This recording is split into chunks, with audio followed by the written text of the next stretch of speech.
me as a fan, and same thing, my dad, my daughter, not my daughter, maybe not so much because she's not a hard wrestling fan. Um, you took us on a ride. You had a perfect fit with these outcast killers because, man, they were dirty, they were nasty, they were violent. And dude, you came out, you used your words, you used your presence, and you guys were a fantastic fit. Right, I appreciate that. Listen, this is what the promoters wanted from the Guardian of Chaos character, to be promoted with such guys like that. Listen, I've been involved with over 45 or 50 different tag team and singles championships in my career. I've been in the ring with over 30 Hall of Famers from the WWE and several other organizations. uh, the reason why my character worked is because I was loud and over the top and didn't shut up during the match and get your hands off him. I'd ask him if he wants to get up. Is he pulling his hair? Ref, he's on the tights. And I would badger and hound and be all over the ref and the fans to where you wanted to kill me. I told the story. My boys were pounding down the opponents. You're telling the story. They get to high spot. They almost get the Guardian of Chaos. But no, no, the old fat boy, Captain Law manager, gets away. His boys come in to save him. Happens two, three, four times throughout the match.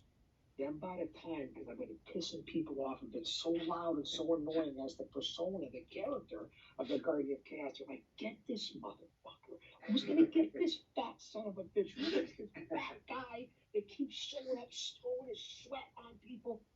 That's where the payoff comes in. They may get you a little bit in the middle, a little headbutt, maybe a body slam, an elbow, like you saw the Dudleys that night. But when I take, and this is why I am who I am, I got paid who I was, and I was a different manager than most. No disrespect to the legends. I would take the finisher from most people. And then once I took that finisher, or my boys won or lost, and I took the big finisher at the end, the crowd would go ballistic back in those days. I would sit there half in pain, half hurt. Luckily, I didn't screw myself up. The talent was so great that I trusted them to work with me, and they trusted them with my body, and vice versa. I'd be laying there looking up at the lights like most of my career, whether it was Jake throwing the snake on me, or Snooker with the headbutt, or Rikishi with the smash from the top rope. I would look there and I said, Chaos, this is it. This is it, man. Fuck Madison Square Garden. Fuck signing for the WWE. You're in here with legends, Bundy, Slaughter, Terry Funk.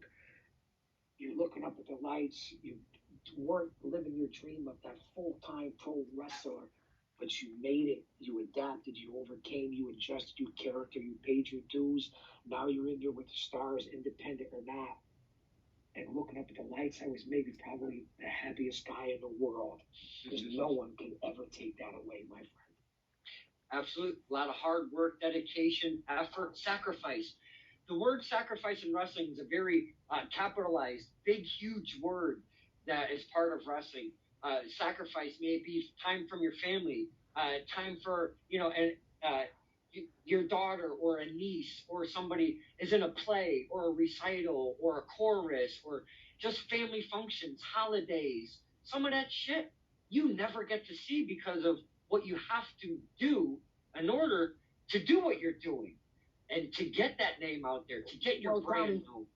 That was part of the reason, not only, and if you go back and I'm blessed and fortunate enough for people to look at my Hall of Fame speech. I was inducted by Curdy Adonis last year from the New England Pro Wrestling Hall of Fame. Kurt's a great guy, a superstar in his own right, and a Hall of Famer. Joe Bruin, All Access Entertainment at the Crown Warwick in Rhode Island. It was an unbelievable speech. And the one thing that I'm blessed more than anything is the talent that there would be no Guardian of Chaos Big Daddy character. I mean, maybe I would have tried some other way, but I couldn't make it as a full-time wrestler. That's why I had to adjust and adapt and take my big bumps and be the captain a little, because it was still a passion. But if it wasn't for guys like Slick Wagner Brown, Ron Zombie, John Diamond, Tony DeVito, Primo Carnera, Jason fucking Knight, the list goes on and on, going down to Iron Mike Sharp School, going down to Johnny Rod School, going to Gino Caruso School, being trained briefly by the legend Mario Mancini and Quest facility of Tough Tony Altamore, and the things that I learned by legendary strongmans.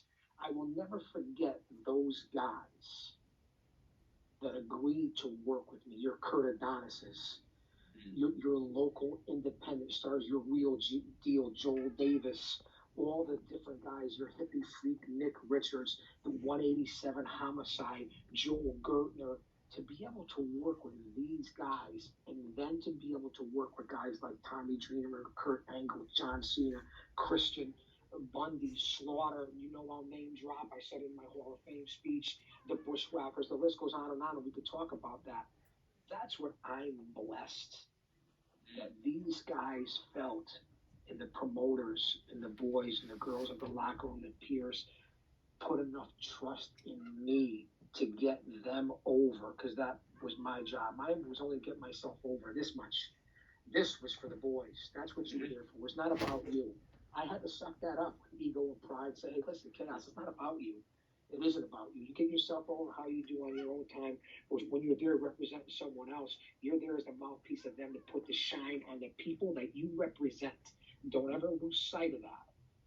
And for those people to agree to work with me, such legends and superstars, all the way down to our guys right now, being able to work with Maxim Morozov and Zafir Al-Rahihi and the Pyramids of Power, and coming back for Chaos Corner and getting the legend Bob Backlund into the ring for Paradise Alley, even current day. Listen, I retired in 2007, Donnie. I walked away from a Heroes of Wrestling, a huge Legends tour with Abdullah the Butcher, not Abdullah the Butcher, I'm sorry, Kamala, Dusty Rhodes, Slaughter, Bundy, the list goes on.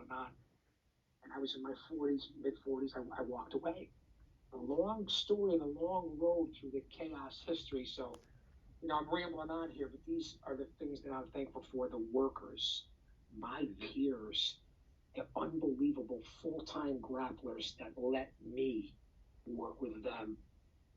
If I can convey that one thing, I will never be able to be blessed and fortunate and humble enough to be able to express my gratitude and thanks towards the people that allowed me to work with them. That's what I appreciate more than anything in this business.